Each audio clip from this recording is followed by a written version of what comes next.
Outer Orange. Welcome back. We are here today with Festival Collection, a what to buy, but this time I'm actually going to use this page. This is the card list page from Card Vanguard. Basically has all the cards listed that are going to be sold, so I'm kind of a little late on the what to buy, but it's okay. Luckily enough, the stuff's pretty small in terms of like the stuff you can get or the main stuff you want to focus on, and we can kind of just dig into like the main cards. There's actually quite these. I feel like this one's the most obvious of what you want to get. Mainly focus on like the generics that like basically any clan can use, and then we're kind of going to focus. I'm going to focus mainly on Lyrical Monasterio because the other decks really don't change too much aside from throwing in the OT or the generic grade 3s, so there isn't too much. And this set has a lot of repits and stuff like that too. But anyway, let's go ahead and get started. As you can see right in front of you, we got two new over triggers. We got the red OT and we got the blue OT. So basically these are kind of staples, to be honest. You definitely want to grab these depending on the deck, a clan you're playing, a nation you're playing. You want to utilize these. The blue one, surprisingly enough, is actually becoming more and more popular, but so is the red one. So depending on if you want the restand or if you want the crit and to bring something back to hand, it's kind of up to you which choice you go for. Either one is good. I will say I think Keter really thrives off of this specific new change the most because Keter probably has the worst over trigger outside of playing Bastion. Outside of Bastion, I think this is one of the greatest upgrades you can do for your deck. So if you're a Keter main, now is the time to grab these and basically make yourself happy. Probably grab a whole play set of these and just kind of party it up. You can use these in premium too, by the way, so just keep in mind these are premium as well. So if you want to upgrade your premium decks, you can do that here. And going into the Regalius pieces for the same thing with these, both this one and the defensive one, you can do this. The same thing, they're one-ofs. You can only play one Regalius piece per deck. So you kind of pick your choice, which one you vibe with. They all work for mostly every single deck. If you do want to focus more on for this one particular, if you want to focus more on grade 3 stuff, then you want to grab this. If you want to focus on grade 4 decks, you also want to grab this because this can grab grade 4s for you, which makes it a little easier to consistently find your grade 4s if you're playing into those kind of decks. And in premium as well, you can utilize this as well pretty well too. Grand Blue really loves this in premium, so there's definitely a lot of usages for this. Flagberg likes this card. Like, long story short, there's a lot of versatility. Kind of just depends on what you're trying to find, so that's important. Now, this is the defensive Regalius piece. Again, you can only have one, so you know, pick which one you really think is valuable. A lot of people really value this one. They all say both are pretty valued, but this one's like very, very valued. So this one basically, it's a defensive card. It's a 25k shield in hand. MLB likes to use this in Keter. There's a bunch of decks that like to use this both in premium and in here. So kind of pick what you prefer. If you want to be a little bit more offensive, find your pieces faster, you want to be a little bit more defense, and you're able to calm down. It really just comes down to your play style and sort of what your deck does and what you're trying to achieve. So just keep that in mind as you're deck building. I think that's the greatest part about these cards. But long story short, you definitely want to get these. These are really solid. I think every deck is basically going to use these cards, so they're very useful. They kind of fall in with the OT. Now going on in, we have these new grade 3s that dropped. Every single one of these has the same first effect, and then the second effect is a little different but kind of similar, and it all falls into the nation you play. So basically the first effect, if your opponent drive checks a trigger, they drive check it, or if they damage check it, you get 10k power, 10k shield, both on rear guard and guard circle. So basically these are 10k shields, which is freaking amazing. They're in between their grade 3s and they're also shield values. So just FYI, you can use these and utilize them so well. And I think these cards are amazing. Like I said, every nation has one, including Lyrical. Lyrical has one too, which is a little bit further down. It's down here. They're all really good. I definitely recommend picking these up. They're not all played though. Like Brain Gate one is a good example. I think it's starting to get more played in some of the newer sets in Japan, but honestly right now I think the Brain Gate one is like the least played. But you can still pick them up whenever they get like cheap, or if they're already cheap. I'm not exactly sure the prices on these, but you can pick them up. I'm gonna be picking them up because I think these are generically just amazing and they're really cool effects. Some of these are insane. Like this one, you can look at your top card. I didn't even know this one does that. You have to like really read it carefully as you're building your decks. Whatever deck you choose to build, you're building, I don't know, like Unica or something. Maybe you want to throw in the new Dark States OT, or you're building Dark States grade 3, or you're playing Jet, you want to throw that in, or I don't know, you're playing, so you want to add more Retire to your build, so you want to put Diva or something. I'll throw this in. They're not like mandatory staples, so these are definitely like lesser on like the need to buy stuff, those type of stuff, but they are definitely useful and you may want to consider them. You know, as your deck building, you kind of think about like, do I need this 10k shield? Yes or no? Do I need the effect on it? Yes or no? Is the Cannon Blast too heavy? Is the Soul Blast too heavy? Some of these cards don't even have a cost on them. Like the Dark States one is just put a card to Soul. It's like really easy to use. And on top of that, they also have effects that activate by removing your over trigger, which is also really cool. So you can kind of add and build and just kind of make your deck like more evolved as the game is going, which is awesome. Very, very awesome stuff. Now going on in, we do have kind of like the main bulk of the set where the deck building really starts changing for specifically Lyrical Monasterio, and that's these new boss cards that we just got. So we're kind of going to go run down them real quick. There's Clarissa. So this is a new Clarissa card. So if you want to build Clarissa, this is basically what you want to get. And I'm going to be using Deck Sander. So the only list I've found on Clarissa is actually right here. And basically it's all the set 1 stuff. So these are all the set 1 cards. And then you just throw in basically the grade 2 and the grade 3. A lot of people don't run the grade 1 at all. You also need the ride line. So if you're starting from scratch, you're going to need a lot of set 1 stuff. If you're not starting from scratch, then you just basically need the 2 and the 3 and you're done. And then you can also add, you know, the OT, or you can add the Regalia's piece, you know, whatever you want. So that's about it. So we're just going to kind of go over it. We're going to go to the next one. Alice Steele did change a little bit, but honestly, this one also doesn't change too much. If you already have a really built Alice Steele deck, you won't have to work too hard. But here is a generic list to give you some aspect. You're going to need the grade 2 from set 2. This is this one right here. You're going to also need the other grade 2 from set 2, and then you're going to need the grade 3 from set 1. And then after that, you actually just need the old Alice Steele, so that's also from set 1, and then the rest is the new stuff. So this is the new stuff. This is the new stuff.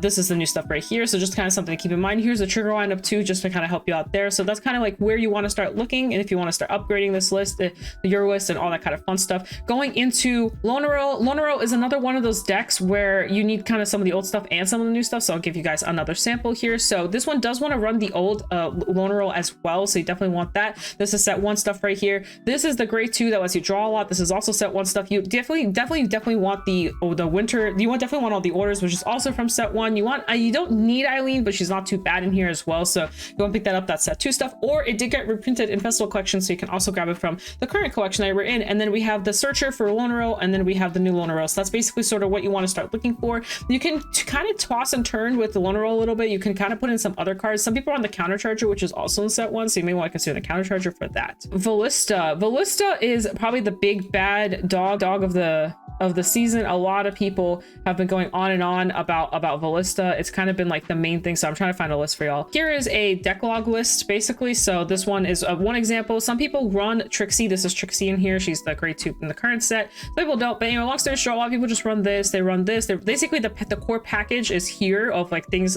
you like.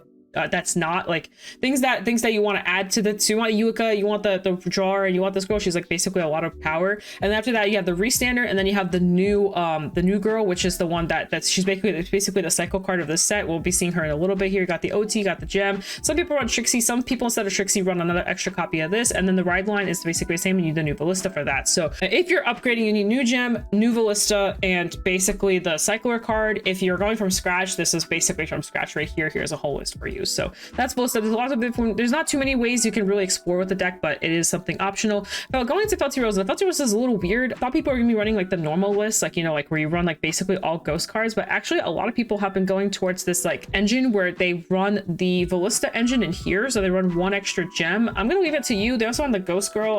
My head is blocking it, but the Ghost Girl, the generic grade 3 for all nations is right next to the Felty right here. She's kind of hiding. But yeah, you can kind of try it out, see what you want. I'm not really too well familiar with building Felty Rose. I remember old Felty, and some people were in half and half where they either built this or they built the other variant. The reason why people are building this, someone in chat told me, was they're basically trying to give Felty Rose's condition a turn sooner. So she has an effect if you have a grade 3 and soul that with Felty Rose as its name, your front row gets 10k power. So what you can do is you can search for the gem, put the gem into soul, force the ability to put a grade 3 into soul with her effect, and that way you get the 10k instantly. But it's kind of high roll, so just FYI, it has to be a Felty, so you have to open up a Felty and then be accepting of the fact that you might not have persona. So just something kind of keep in mind. They do run the OG ones for that, but long story short, here you go. This deck did change probably the most out of all the decks because you're running all the new cards and some of the old cards, and you're running the new gems. There's a lot of stuff. I think this deck has changed the most. The only old stuff here is like basically this card right here, the old Felty, and yeah, the ride line, depending on which ride line you go for, is the old stuff. But everything else is pretty much new. And then there's also the PGs. They are ghosty, they're ghost PGs, so if you want to use them, I recommend it. You kind of need them. You can still run the Blitz here, by the way. You don't have to do the 4 here. They're just trying to keep it consistent, but you can honestly run the Blitz. You should be fine, but you have a chance of drive checking it and it might screw you over. But so yeah, just fair warning. So yeah, fun stuff there. So that's it for that. And then after that, we have basically just like kind of like we have the generic grade 3, which, like I said, she's really good. I highly recommend her. I think she's very splashable. I think this deck's like insane. Actually, something I forgot to mention about Ballista. So there's actually one other card. I'll have it here in front of me, but it's basically a card that has resist. It's not a bad card to run as a tech in Felty, I mean in Ballista, or any any deck that's a lyrical deck, because lyrical does not handle retire very well, just FYI. So if you run that card, it basically forces your opponents to have to retire that first before they start retiring your whole board.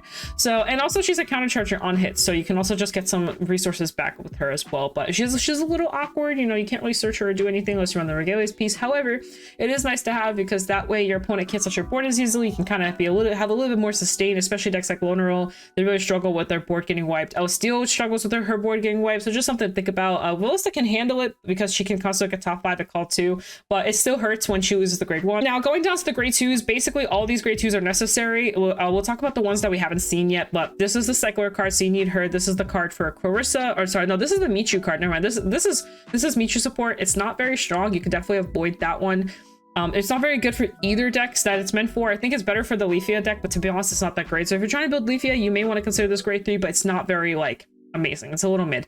This is the Clarissa card. That's pretty good. This is the Loneral card. That's good. This is the Steel card. That's good. By the way, all these are basically, if you're building any of these decks, you kind of need them. So just FYI. Trixie's a maybe. You can kind of pass up on her, but you won't need her. The Felty card is definitely necessary. And then going on to this card, this is Taurus. So this is another, it's funny, her name is Taurus. We actually had a Taurus. So this is actually Kyrie support, but specifically Persona, but it can be used in any deck as long as you're playing a deck that's Persona on it. Basically, the effect says when this unit attacks a Vanguard, if your Persona roll counterblast, choose your other rear guards to return to the hand. So you return 2, by the way.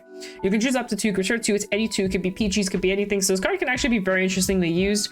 She's a little awkward because it's CB and it's a Persona road type of card, but still, the fact that you can just bounce 2 cards and she gets 10k power is pretty nuts. So she's a 30k beater with the ability to bounce 2 cards back to hand. So if you're playing decks that aren't so counterblast heavy, this card is amazing. And Kyrie's a little counterblast heavy in some situations because of the promo that she has to run in case you go the Persona route, so it's a little awkward, but just something I keep in mind. This is definitely a card that's out there. We did get some powerful support, so if you're playing Herminia, this definitely is a card that you may want to consider in your Herminia decks. This is the Steel support here. This is the Loneral support. Healthy support. This one I believe is for Leticia, and I will say this card is kind of okay. In Kyoka, it's not too bad because Kyoka goes through Soul like crazy, but even finding room for her is kind of tough. In Leticia, you really don't need this card. So if you're trying to build Leticia, just pretend this card doesn't exist. You don't need it. That Soul Charge is so unnecessary. It's not even funny. In Kyoka, though, it can be kind of good, but again, I don't think you really need it, but the extra power is kind of nice. So just something to think about. Next, we have, this is the Friends card. Honestly, I don't like this card at all. I think space-wise, this card is just not very good. It also can be used in Medell. Medell maybe would be able to use this because you can give some 5k to something, but I don't know. It's kind of weird. I'm not really a fan of it. Like, yeah, because you have to, it's kind of restricted. It says you have to choose one of your other friends cards and give it 5k, and you know, half the time you're especially from Medell, you're not going to have that ability. But it is a friends card, which is kind of cool for Tia if you want to keep your friends engine as like crisp as possible. She's okay, but to be honest, there's way better friends cards to run that isn't her. This one's a top 5 searcher for any dress up card. Honestly, it's kind of weird, but if you really feel like you need it, then you can run in your decks and basically just search for the personas and stuff like that. But it is a little costly. The CB is very painful. If you're thinking like if Ballista to work, it kind of won't. Ballista it goes through CB actually quite fast. Surprisingly enough, it does go through CB if you're trying to restand every turn and you're trying to pop off and all that stuff. The CB, like you'll watch your CB fly, so just something to kind of keep cautious of. We did get, this is the Clarissa card, but honestly no one seems to be running her. She's kind of weird, so like maybe you want to skip out on her. This is the gem. You definitely need the gem, and after that is just reprints. So from here on out, it's reprints and triggers. And by the way, if you are seeking triggers, this is a great time to grab some because the older triggers are kind of pricey, so these should be pretty cheap. So as you're going through, these should be relatively cheap, but you can grab here whatever you need. But this is just, at this point, this is just free reign for you. Like if you're missing some stuff, this is the FRs. For some reason they didn't put the FRs in, so the FRs aren't there. They're just a pretty version of the cards we just saw basically. PGs in here, so if you need perfect guards, draws, crits, fronts, all the kind of fun stuff is on here as well. You can look through it, see if there's anything of interest to you. Emily got reprinted in here, and so you know, if you've been trying to play MLB or PBO, now's a good time to try and get into those. On top of that, we got the monster guy got reprinted, and along with this guy got reprinted. So if you want to try these decks but are having a hard time grabbing them, they're going to be in here as well. Along, if you want to play Flagberg, the good old the Shelling Dragon got reprinted as well. I believe these are triple R foiling, so they should be really pretty. If you want to play Paltroka, well, here you go. Paltroka is now out officially. You don't have to think about Springfest as a version of her. You can now just have access to this one. And then last but not least, Melty and Yuka got reprinted. So in case you've been wanting to play Lyrical in general, you've been having a hard time doing that, well, guess what? Now we got the reprints. I think Eileen is in here as well. I'm just not seeing her. Oh, Eileen's up here. I want the perfect guard, and Ura also got reprinted. So a lot of really good stables from Lyrical got reprinted. reprinted. So now is a good time to try Lyrical, as long as you don't go for Ballista. I think Ballista will be the most expensive one, but if you're trying to play other stuff, you shouldn't have too much of a hard time getting into it, because we also got the fronts, crits, and the draws that got reprinted, which very desperately needed a reprint. So basically a lot of good stuff got reprinted, so you should have an easier time being able to deck build for any nation. And yeah, there's just a lot of good stuff in here, a lot of useful stuff in here. For the most part, these are all really good reprints. There's a couple iffy ones here and there, like this one is a little iffy, like nobody plays that card to begin with, but it doesn't matter. For the most part, there's actually a lot. For the most part, this is an amazing set for reprints. But that, guys, that's basically the entire what to buy. Hope you guys enjoy it. Do not forget, if you're trying to buy all this, use 50cards.shop code orange for all your wonderful needs. So right now is the time to buy. He's basically doing all his case splits and everything right this very second. So you know, you could join the fun. You could be on the list of all the case splits and everything else that's going on. He's also doing Shadowverse right now, and Shadowverse is amazing. It's a very fun game. Cardfight Vanguard is great too. Don't get me wrong, I love Cardfight Vanguard, but I will say Shadowverse is starting to really grow on me as well. So just keep in mind there's product for that too. You can start the trial, start whatever. Prices are pretty decent on 50cards.shop code orange. Use all that stuff. Enjoy your stuff and enjoy whatever it is you're doing, and let me know below how you feel about all this and what you're building and what you're excited for and how ready are you for BCS. So yeah, anyway, peace out, guys. That's Vidania. I'll see you guys in a future video. Bye.